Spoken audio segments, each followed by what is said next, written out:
Number 1, what is your name? My name is Ellen Phillips, and I am shocked. Number 2, what is your name? My name is Ellen Phillips, and I am appalled. Number 3, what is your name? My name is Ellen Phillips, and I am dismayed. Only one is the real Ellen Phillips and has sworn to tell the truth. Now, let's meet our panelists. Meshach Taylor, Paula Poundstone, actor Fred Willard, and from Baywatch, Hawaii, Brooke Burns. Here is the star of To Tell the Truth, John O'Hurley. Well, hello there. Thank you and welcome to Tell the Truth. Well, as you can tell from the rather extreme reactions of these three ladies here, they tuned into the John O'Hurley Film Festival last night from 2 till 5 a.m. on HBO. It's time to play To Tell the Truth.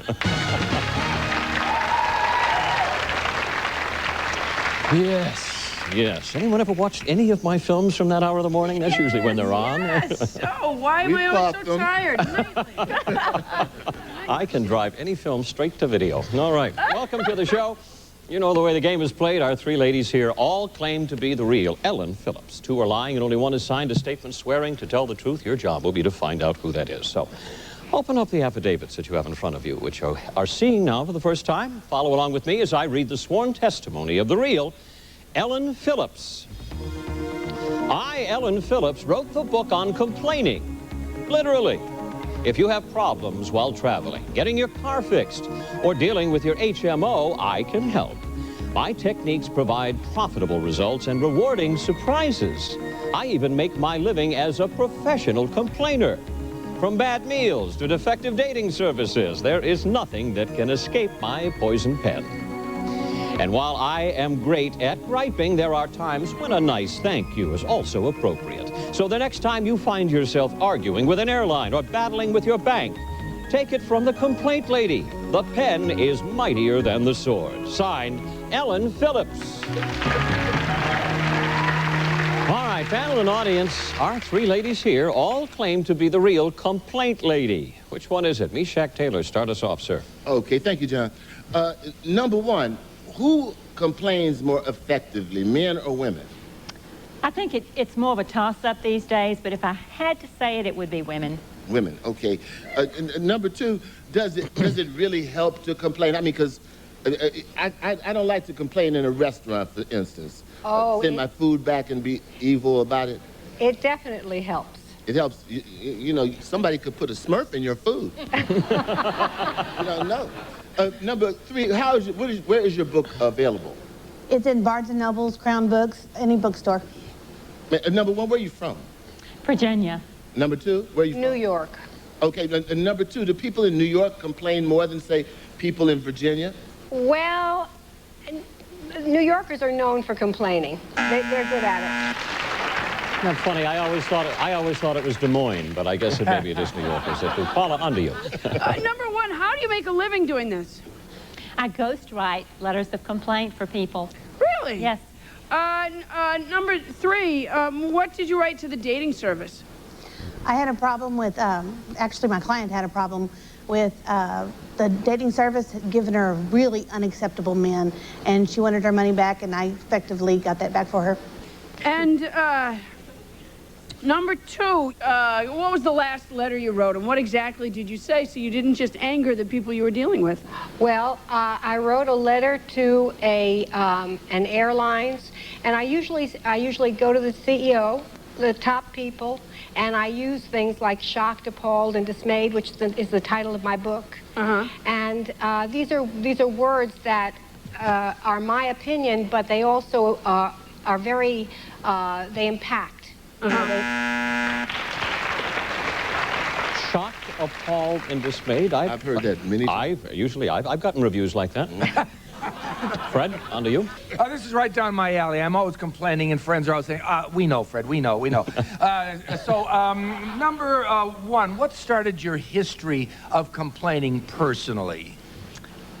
I have always been a consummate complainer, so it was natural that I go into a business like this. Number 2, what is the best attack if you have a problem at a hotel when you've checked in? Well, you always go to the head person. And if you cannot deal with somebody on a face-to-face basis or over the phone, then you have to write. Number 3, if you're talking do you believe in complaining on the site, say it's to the desk clerk, and even if they say, it's not my fault? What's your philosophy there? You immediately complain, because that way you can get results immediately, and that's what you want to do. All right, Brooke Burns. Number 2, how much do you make by being a professional complainer? I charge $65 for the research and $30 per 100 words. Okay, number 3, do you ever worry about bad karma living a life as a professional complainer? No. Okay. Number 1, when was your book published? 1999. Just recently. Okay. Number 2, it says here that there are some profitable results and rewarding surprises. What kind of surprises have you encountered? Well, I got one man a $90,000 car.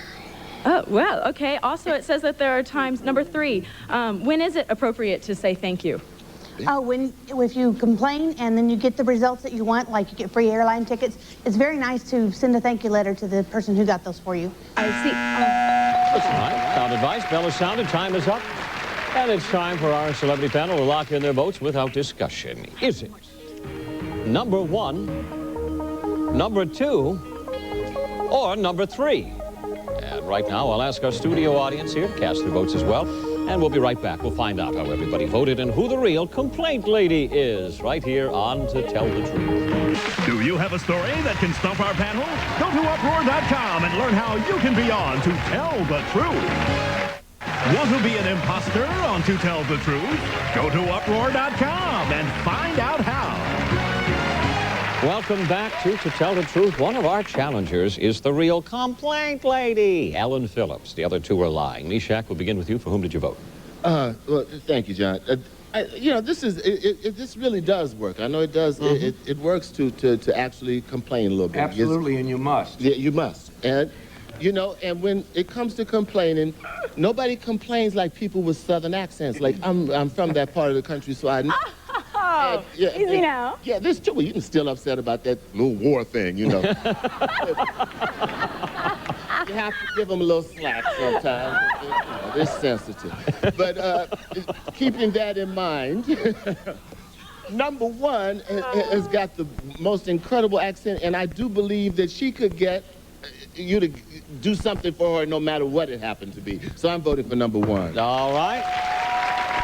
You think she'd just kill you with Southern kindness. All right. Paula, how about you? I got to tell you, I would like for my daughter to apprentice in the business.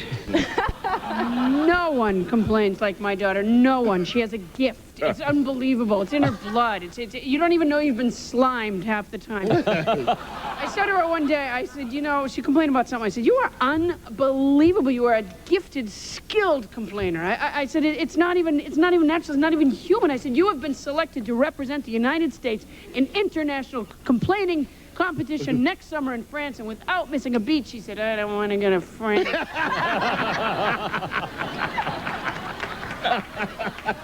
So here's number 1's letter. Dear To Tell the Truth, I was outraged when Paula Poundstone picked me. All right, Fred Willard. Well, as far as Southerners complaining, I've found that Southerners are like Englishmen. They can be nasty and complain. You don't even realize they're complaining. All 3 of these ladies, I would like them to represent me in complaints, and I'd like to speak to each of them after the show. But number 2 has a pleasant smile on her face, which leads me to believe that she has received satisfactory answers and solutions to a lot of her complaints. I will go with number 2. All right. All right, Brooke Burns. I actually happen to think that to be in this business that you have to like to talk, you have to like to chat, obviously, to write all of these letters and be in contact with these people. So I thought number 2 talked the most, so I went with number 2. Okay, the votes are in, split evenly between number 1 and number 2. Let's see how our audience voted. Come on. Ooh, all right, siding again with number 2. It's time now to find out which one of our challengers is the real complaint lady. Will a real Ellen Phillips please stand up? Oh!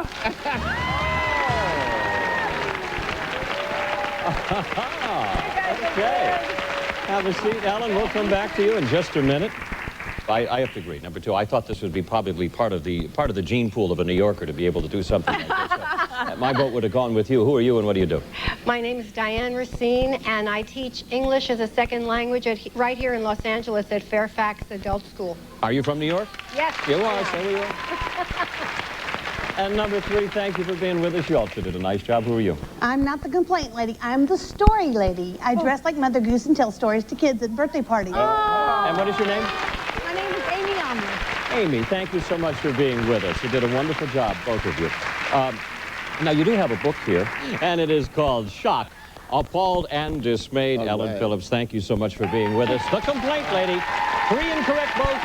Our team of challengers, all 3 will split $3,000. Thank you all for playing To Tell the Truth. And panel, it's time to meet our next set of challengers without complaint.